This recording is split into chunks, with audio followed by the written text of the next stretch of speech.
Pada tahun 55 Masehi di Kapadia, ketika seorang pria tua yang dikenal sebagai Santo Maiyas diarak oleh sekelompok orang yang kemudian menghukumnya dengan cara dirajam.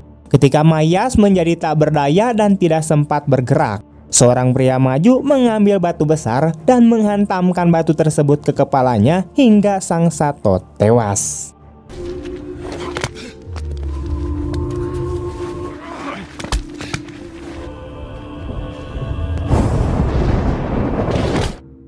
Berabad-abad kemudian, tepatnya pada tahun 129 Masehi, agama Kristen telah menjadi agama dominan di seluruh Eropa dan perang salib sedang berlangsung untuk merebut kembali kota Yerusalem. Pada saat yang sama, bangsa Norman yang setia kepada Raja John dari Inggris tengah melakukan penaklukan terhadap Irlandia. Di pedalaman Irlandia yang terpencil, terdapat sebuah biara kecil yang menjaga sebuah relik suci yang sangat kuat. Cerita kemudian beralih ke masa sekarang, memperkenalkan seorang biarawan muda bernama Diarmuid dan seorang pria misterius yang pernah ditemukan terdampar di pantai dan sejak saat itu tidak pernah mengucapkan sepatah kata pun. Karena tidak pernah berbicara sejak pertama kali ditemukan, Diarmuid dan para biarawan lainnya menyebutnya dengan nama si bisu. Seiring waktu, pria tersebut tidak hanya menjadi sahabat terpercaya Diarmuid, tetapi juga penjaga sunyi biara itu. Suatu hari, saat Diarmuid dan si bisu berada di sebuah bukit tak jauh dari biara, mereka melihat 3 penunggang kuda mendekat. Dengan sigap, Diarmuid berlari menuruni bukit untuk memberitahu para biarawan bahwa para kesatria telah tiba. Kelompok tersebut dipimpin oleh seorang biarawan Cistercian asal Prancis bernama Frere Gillardus yang kemudian diterima oleh kepala biara dan menjelaskan bahwa dirinya diutus oleh Paus Innocentius III di Roma. Misinya adalah membawa relik suci yang disimpan di biara tersebut ke pusat gereja di Roma. Setelah mendengar hal itu, kepala biara pun menyetujui, menyadari kekuatan legendaris dari relik tersebut yang dipercaya mampu menghancurkan kaum tak beriman dan melepaskan murka ilahi kepada musuh-musuh Tuhan, memastikan kemenangan dalam perang salib. Discretion was of the utmost importance. We received no word. There's no distance, Father Abbot. Tak lama kemudian, Geraldus dibantu oleh beberapa biarawan mengambil sebuah peti emas berisi relik dari dalam lubang di dekat biara. Kepala biara lalu menugaskan 5 biarawan, yaitu Diarmuid, si bisu, Kieran, Katal, dan Rua untuk menemani Geraldus dalam perjalanan suci ke Roma. Tanpa membuang waktu, kelompok ini memuat relik ke atas kereta dan memulai ziarah mereka dipimpin oleh Geraldus.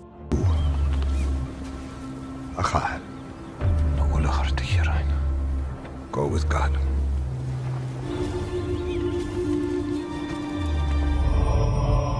Saat mereka menempuh perjalanan melintasi padang rumput terbuka, awan gelap mulai berkumpul dan langit tampak mengancam.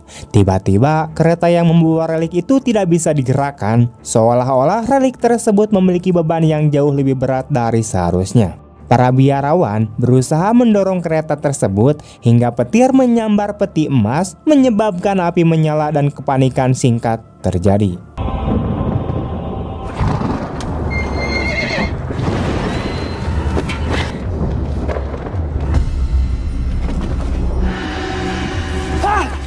Setelah api berhasil dipadamkan, Kieran mencoba menyentuh peti itu, namun segera menarik tangannya karena panas yang menyengat. Ketika hujan mulai turun, kelompok ini melanjutkan perjalanan sambil mencari tempat berlindung. Malam itu, mereka beristirahat di sekitar api unggun dan Geraldus menceritakan legenda tentang bangsa Viking yang pernah mencoba mencuri relik karena tertarik pada kekuatan sucinya. Dalam kisah itu, para Viking melancarkan serangan mendadak terhadap biara, membunuh para biarawan yang sedang tidur, lalu mengambil relik tersebut. Namun ketika para biarawan yang tersisa melarikan diri dari gereja, mereka menyaksikan sesosok malaikat membawa relik itu dan tak lama kemudian badai dahsyat menyeret seluruh kapal Viking ke dalam laut. Ketika badai mereda, para biarawan menemukan 3 mayat Viking di mana tubuh mereka hangus terbakar karena menyentuh relik yang hanya dapat disentuh oleh mereka yang berhati murni. And before the lightning, they would not go near it. It's a fine gold box to keep it in, broken by a strange sound. And to those who disturb the relic, key ones would have died in their beds. Move it. Enlighten me. Striking the relic as if it were a bell. Mendengar kisah ini, Kieran menatap luka bakar di tangannya dan mulai meragukan kemurnian hatinya. Keesokan paginya, Diarmuid secara tak sengaja melihat si bisu melakukan sesuatu yang belum pernah ia lihat sebelumnya. Dan ia juga melihat tato salib besar di punggung si bisu yang sebagian tertutup luka. Saat matahari mulai terbit, Geraldus kembali memimpin para biarawan melanjutkan perjalanan hingga mereka tiba di sebuah sungai kecil. Merasa haus, Geraldus berjalan ke arah sungai untuk minum, tetapi para biarawan memperingatkannya bahwa air sungai itu diyakini dihuni oleh makhluk peri dan mengandung sihir yang berbahaya. Namun Geraldus menganggap cerita itu tak lebih dari tahayul, lalu memurnikan air dengan doa sebelum meminumnya. Out at night to play among those rocks. You would run from a mere skirmish. It runs through there. Hurry here. We are soldiers of Christ. I scatter the demons that have taken.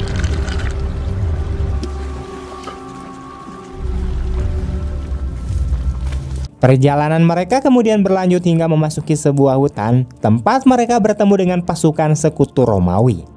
Setelah mendengar misi Geraldus, para prajurit tersebut dipimpin oleh Raymond de Merville, yaitu putra seorang raja, memutuskan untuk mengawal mereka ke perkemahan sang ayah, yaitu Raja Baron de Merville. J'en parlerai avec votre père. Résiste de revenir du territoire gaélique. Pourtant le jour que j'avais choisi pour revenir. Vous souhaitez rencontrer mon père?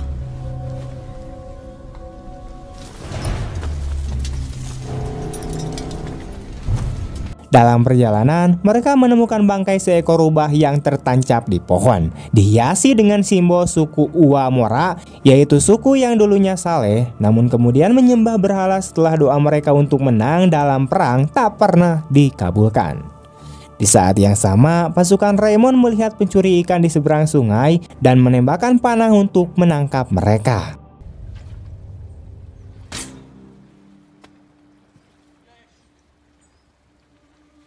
Dalam tindakan brutal, mereka memotong tangan salah satu pencuri. Dalam peristiwa itu, Raymond mengenali si bisu sebagai sosok yang pernah ia lihat saat perang salib. Some of my men think that they know you. A crusade, was it? Perhaps you might settle the matter. Not a monk, my lord. He's a converso. He cannot speak. Bit his tongue, did he? Dites-moi. Un homme sans voix, comment peut-il confesser ses péchés? Nous prions pour lui. Quelle chance d'avoir des amis qui répondent de vous sur la foi seule.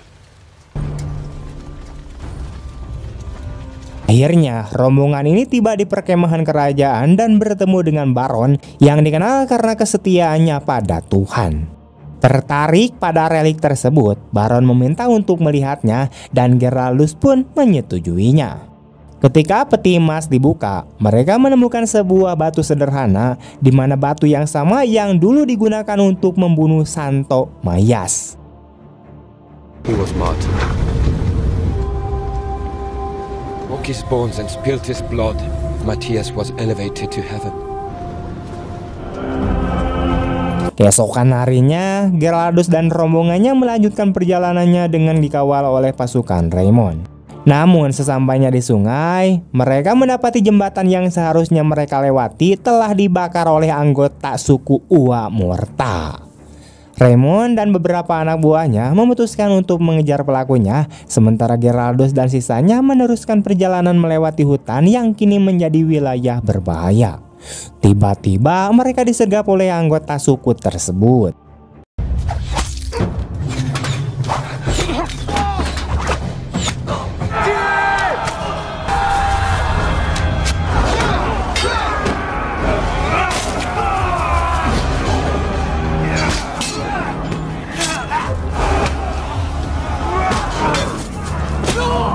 Dalam kekacauan yang terjadi, para penjaga Raymond satu persatu tumbang oleh panah dan tebasan pedang. Si bisu kemudian mengambil senjata dan dengan ganas melindungi kelompoknya, bahkan membunuh salah satu penyerang dengan brutal menggunakan tameng besi.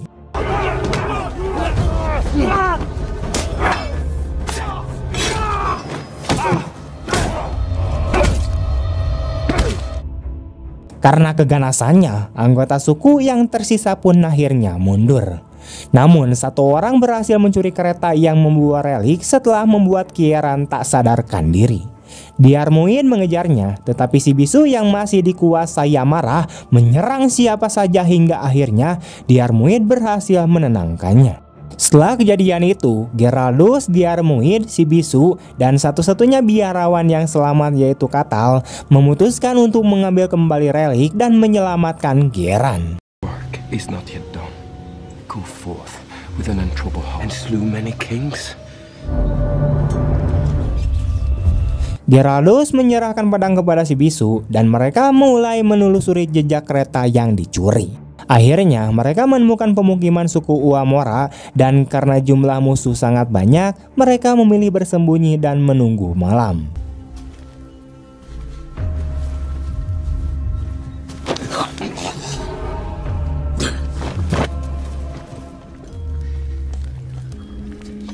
He would tell you the same thing. Oz, this was the oath we took. I will carry the relic. We do not need the reliquary. Saat malam tiba, mereka menyusup ke perkemahan untuk menemukan Kieran yang sedang diikat. Menyadari kehadiran mereka, Kieran meminta mereka segera pergi karena ia telah membuang batu suci sebelum ditangkap. Tiba-tiba mereka terpaksa bersembunyi lagi karena Raymond dan pasukannya datang untuk bertemu dengan pemimpin suku. Dalam percakapan itu terungkap bahwa Raymond bekerja sama dengan suku tersebut untuk mendapatkan relik. Raymond menginginkan batunya, sementara suku tersebut menginginkan peti emasnya. Namun saat peti diperiksa, ternyata itu kosong. Marah, Raymond menyiksa Kieran untuk memaksanya mengungkapkan lokasi batu suci. Kieran menolak bicara hingga Raymond membunuhnya secara brutal dengan memutar pisau di perutnya, membuat isi perut Kieran tumpah berceceran. I'm a man of the cloth. In Constantinople, I never saw it fail. Like to see them. C'est un relique. Il va être un martyr. Pardonne. Diarmuid dan yang lainnya yang menyaksikan kejadian itu dengan ngeri segera melarikan diri dan kembali ke lokasi penyergapan untuk mencari relik yang sempat dibuang Kieran. Dengan menggunakan obor, mereka berhasil menemukan batu tersebut dan pergi sebelum pasukan Raymond menemukan mereka.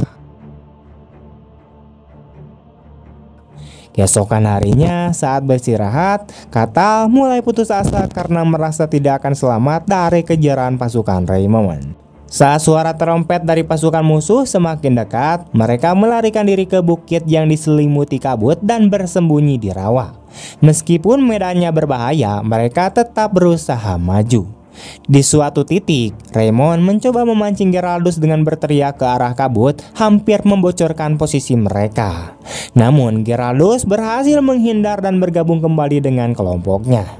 Dalam keputusasaan, Diarmuid memegang relik dan melangkah ke rawa, dan secara ajaib mereka bertemu dengan dua pendayung perahu. Geraldus membayar mereka untuk mengangkut kelompoknya menyusuri sungai, hingga akhirnya mereka pun tiba di laut.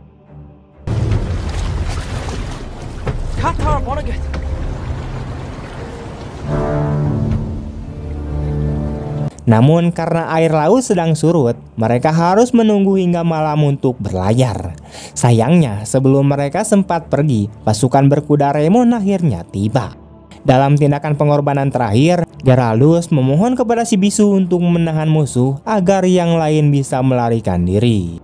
Ia berjanji bahwa jika si bisu berhasil, maka dosa-dosanya selama perang salib akan diampuni. Ingin menebus kesalahannya, si bisu menghadapi Raymond dan pasukannya seorang diri.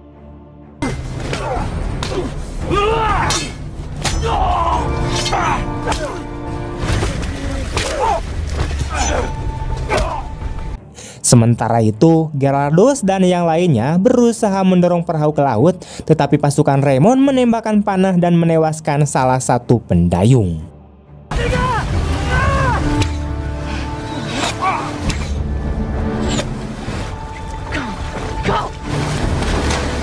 Di tepi pantai, si bisu bertarung melawan pasukan Raymond dengan keterampilan perangnya.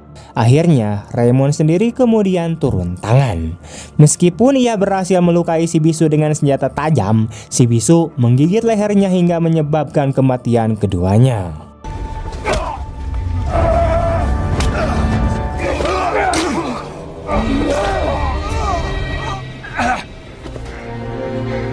Dalam adegan penutup, Katal yang terkena panah tewas dan jatuh ke laut. Gerardus menyadari bahwa relik itu hanya membawa kekerasan, memutuskan untuk menenggelamkan batu suci tersebut, tetapi ia sendiri ikut tenggelam bersamanya ke dalam dasar laut. Setelah kejadian itu, pendayung yang masih hidup bertanya kepada Diarmuid kemana mereka harus pergi, namun Diarmuid tetap diam.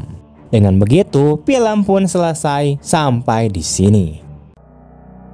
Dari balik cerita tentang penyamaran, pengkhianatan, dan perburuan balas dendam, film ini mengajarkan bahwa keadilan sejati tidak selalu datang dari sistem hukum, melainkan dari keberanian seseorang untuk mengambil sikap dan membela kebenaran. Meskipun dunia di sekitarnya penuh dengan tipu daya dan kekerasan, seorang yang teguh pada pendiriannya dan berani menanggung resiko demi melindungi yang lemah, tetap bisa menjadi cahaya di tengah kegelapan. Pada akhirnya, kebenaran akan selalu menemukan jalannya meski harus melewati jalan yang paling berbahaya. Oke teman-teman, sekian dulu untuk video hari ini. Bagaimana tanggapan kalian tentang film ini? Tulis di kolom komentar. Terima kasih banyak telah menonton sampai akhir. Sampai jumpa di video-video selanjutnya. Bye.